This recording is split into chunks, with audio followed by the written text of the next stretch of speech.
Now, here's a question that I thought, and you tell me if someone's already asked you this, but I thought someone probably would ask you this, but I looked at several interviews and I didn't see anyone ask you this.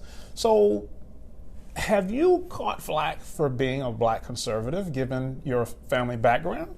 I get so much flack. I've been called Aunt Jemima.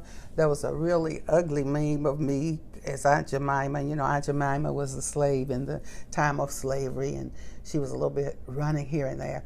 But what people really don't understand about that, because recently they called Herschel Walker a coon. He's running for Congress, right? So he said coons are really incredibly smart animals.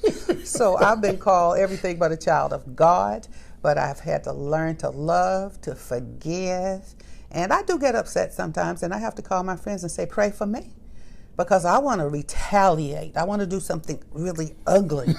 And I did something to a candidate recently. I gave him a thumbs down in public, and I shouldn't have done that.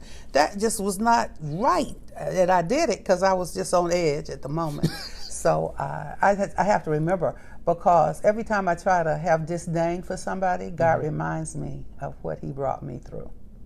So when I hear those things, I forgive quickly. I remember what I used to be, and I pray for everybody. I pray the same way for anybody who's running for office, for those who are in authority.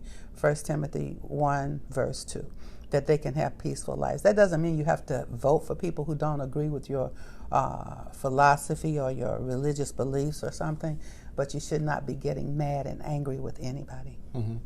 So what do you say to people, because I see this online, and with all due respect, none of us knew him like your family, but so what do you say to people who say, well, how can Dr. Alveda King be a conservative?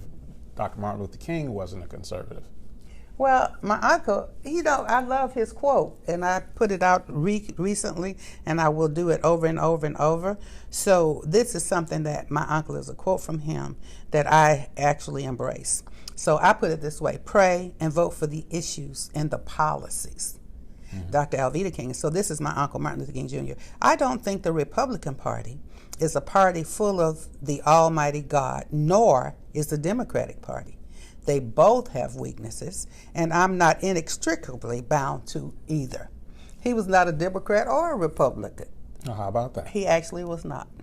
Oh, how about that? Well, thank you for clearing that up, because I see that so many times. I'm like, it's always from people who don't know. They don't know. They don't. His daddy was a Republican for a long time. Daddy King, my grandfather, changed from the Republican Party to the Democrat to vote for Kennedy because President Kennedy helped get my uncle out of jail. It was just that simple.